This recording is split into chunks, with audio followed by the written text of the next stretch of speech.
Wilayah ibu kota negara akan dikeluarkan dari Provinsi Kalimantan Timur. Menteri Perencanaan Pembangunan Nasional sekaligus Kepala Bappenas Suharto Manoarfa mengatakan, IKN di Penajam Pasir Utara bakal menjadi wilayah setingkat provinsi. Nah, tentu ini artinya sama dengan pembentukan provinsi baru. Adapun pemerintah telah menetapkan wilayah IKN seluas 256.000 hektar dan ditargetkan kelar pada tahun 2045. Tahap pertama berupa pembangunan kawasan inti pusat pemerintahan atau kita sebut dengan KIPP dan akan dirampungkan pada tahun 2024. Sementara pada tahun 2022 pemerintah menganggarkan APBN senilai 12 triliun untuk pembangunan awal ibu kota baru. Sedangkan hingga 2024 total anggaran pembangunan ibu kota negara adalah 110 triliun.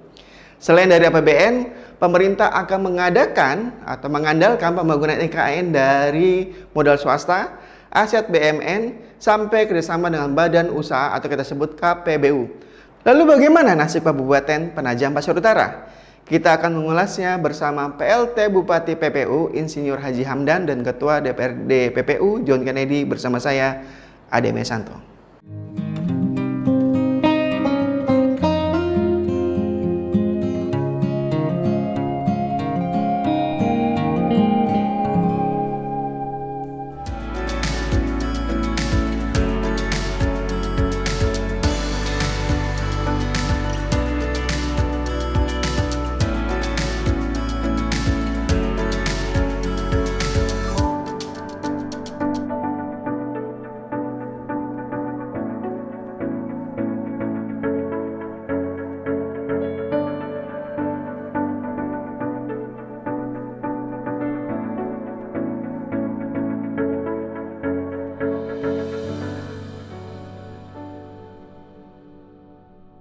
Baik, Pak Hamdan, apa yang dibutuhkan PPU agar bisa seimbang dengan IKN Nusantara?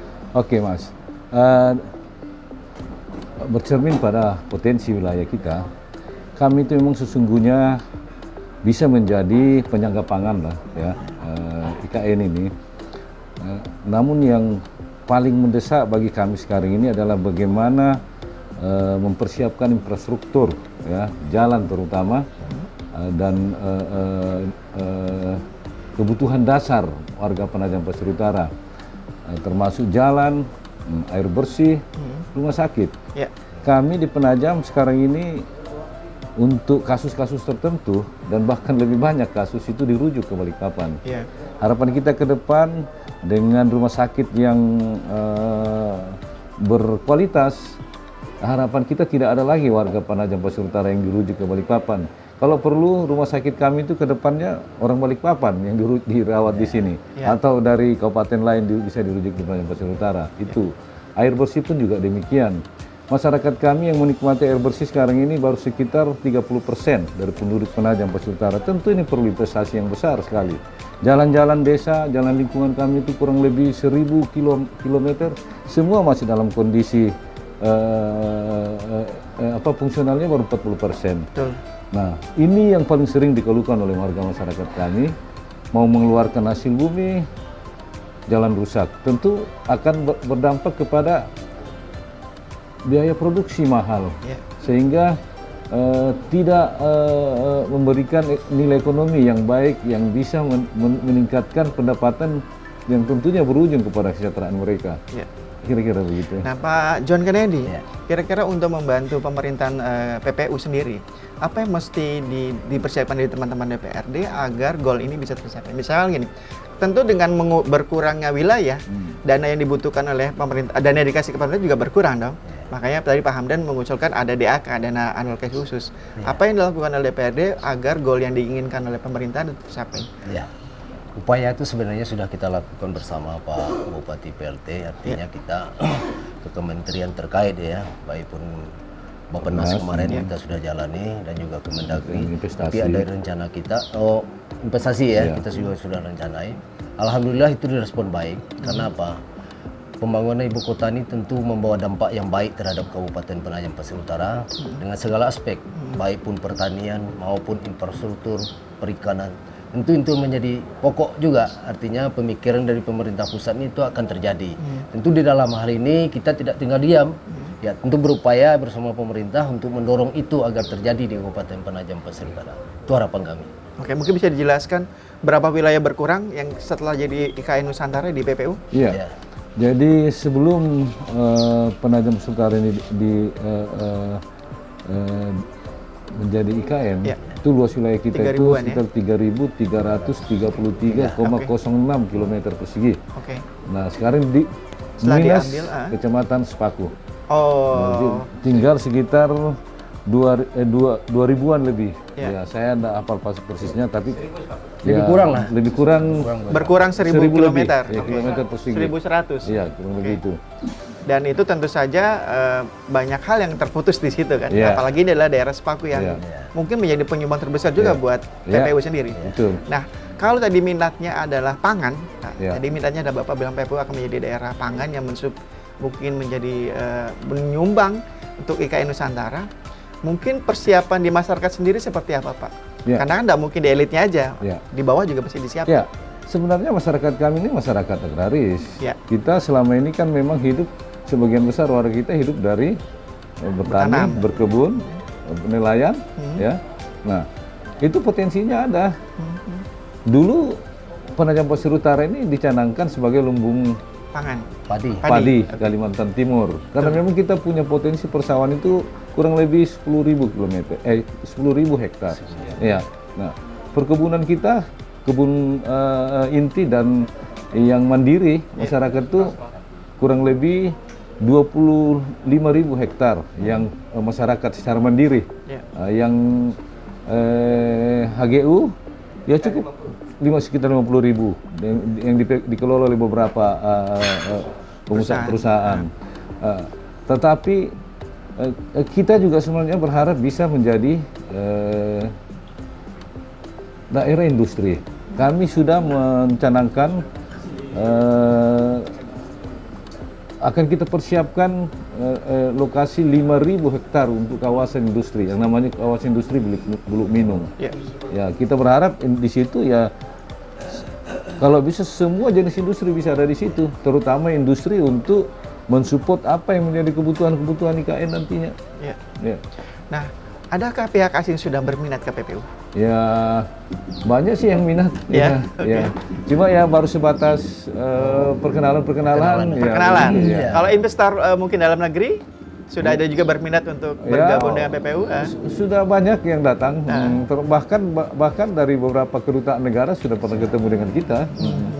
Dan apa yang akan Bapak berikan kepada investor agar mereka berminat lebih dalam lagi ke PPU? Ya, kita akan memberikan kemudahan kepada mereka untuk berinvestasi. Oke. Sepanjang mereka sudah memenuhi unsur-unsur persyaratan administratif dan legalitas formalnya, ya tidak ada alasan bagi kita untuk tidak memberikan kesempatan mereka untuk berinvestasi. Betul. Karena investasi ini tentu akan menggerakkan roda perekonomian.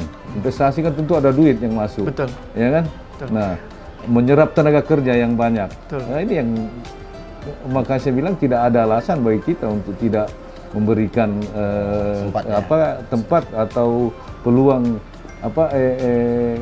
mereka untuk berinvestasi gitu. Betul, betul. Nah, Pak Hamdan dan Pak John Kennedy, orang seolah ketika sudah mendapatkan berkah IKN Nusantara, masyarakat di bawah sini beramai-ramai untuk menjual. Kalau bahasanya itu orang kaya baru nantinya nih Pak. Nah, adakah mungkin saran dari Bapak John dan Bapak Hamdan kepada masyarakat agar mungkin ya bahasanya tidak terlalu terpikat dahulu tapi menahan diri agar mereka juga menikmati namanya IKN Nusantara? Ya, kekhawatiran itu ada, tapi sepanjang kita pantau pada batas-batas yang ditolerir. Yang menjual itu memang karena ada kebutuhan, ya bukan untuk kebutuhan konsumtif. Mereka memang menjual karena ingin menyekolahkan anak, ingin modal usaha. Jadi pada umumnya transaksi jual beli tanah itu ya sifatnya memang untuk kebutuhan mendesak dan produktif bagi masyarakat. Belum ada kita temui bahwa masyarakat itu menjual karena ingin mumpung ini mau berpoya-poya, tidak seperti itu. Wah, mereka sudah paham juga karena kita Pak Ketua DPRD dan teman-teman yang lain sering menghimbau kepada masyarakat supaya ya tidak usah buru-buru menjual tanahnya. Betul. Kalau ataupun ada yang mau berinvestasi, tawarkan kerjasama sehingga nanti tetap kalian tanah-tanah kalian itu menjadi milik anak cucu kalian. Betul. Agar warga Pasir ada juga di IKN Nusantara, Ya, Pak ya. benar. Tidak malah minggir ke jauh ke pinggiran, belakang. ya. Betul. Nah pertanyaannya Pak, mungkin saya akan ulang tadi, DAK itu dana alokasi khusus itu sudah diajak bicara siapa aja kan? Dari pemerintah pusat Ya. atau mungkin DPR mungkin ya? Iya.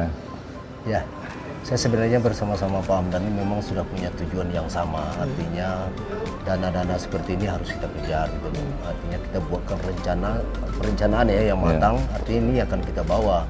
Ini menurut saya ini sangat direspon oleh pemerintah pusat. Karena pusat juga membangun tidak akan jomplang. Ya. Pasti daerah penyanggaannya akan dibangun gitu loh.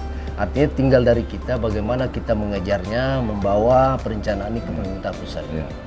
Ya, kenapa harus kami perjuangkan, Pak Ade? Karena pemerintah dengan tingkatan-tingkatannya ini tentu punya kewenangan-kewenangan secara hukum. Ya. Pemerintah pusat tentu tidak akan bisa membangun jalan-jalan kabupaten. Itu kewenangan ada di kami. Ya. Nah, maka dari itu kami memerlukan itu dana alokasi khusus sehingga kami bisa dengan leluasa mengatur itu untuk kita gunakan untuk apa gitu. Ya. Nah kalau IKN butuh sekitar 450 triliun, PPU itu butuh berapa? Ya, untuk menjadi hitung-hitungan kita kalau untuk membuat membangun infrastruktur yang yang memadai itu ya kurang lebih sekitar 5 triliun itu kita perlukan untuk itu. Kalau gambaran kotanya menjadi kota apa Pak? Kalau boleh tahu gambaran kotanya? Kita ini kan sudah ada konsep waterfront city. Sudah ada, sudah. Tinggal kita lanjutkan saja itu. Karena kita ini kan kota kita ini Penajam Pasir Utara ini memiliki garis pantai sekitar 173 km. Tentu sangat berpotensi kita membangun kota yang di depan pantai. Itu kan lagi tren sekarang ini. Orang ramai-ramai cari pantai, kita sudah punya pantai, cuma belum dikembangkan ya. Baik, menarik sekali Pak Hamdan, Pak John Kennedy. Mungkin kita minta closing statement dari Pak Hamdan maupun Pak John Kennedy soal IKN Nusantara agar masyarakat kita juga turut menikmati IKN Nusantara, termasuk juga pemerintah juga bisa memaksimalkan dana yang sudah diberikan oleh IKN Nusantara. Mungkin 2000 sampai 2024 kita sudah siap semua. Silakan Pak Hamdan dulu. Baik, sekali lagi bahwa disahkannya undang-undang IKN ini tentu menjadi berkah bagi masyarakat Kabupaten Penajam Pasir Utara secara khusus dan warga Kalimantan Timur secara umum. Dan bahkan mungkin warga di seputar wilayah Indonesia bagian timur itu akan tentu menjadi berkah ya. Harapan kami bahwa apa yang telah dihimpun oleh para perumus IKN ini, apa yang menjadi kekhawatiran dan harapan-harapan warga kami ini dapat terakomodasi di dalam konsep atau aturan yang mengatur tentang pemindahan IKN ini. Tadi secara spesifik saya menyampaikan bahwa mustahil bagi Kabupaten Penajam Pasir Utara itu bisa berkembang bersama dengan pembangunan IKN kalau tidak ada tambahan alokasi dana untuk membangun infrastruktur yang masih tertinggal di Kabupaten Penajam Pasir Utara. Ya, Pak John Kennedy. Ya, baik. Ya sebenarnya kan kita sudah pahami bahwa pemindahan ibu kota negara ini tujuannya itu untuk memeratakan pembangunan di Indonesia.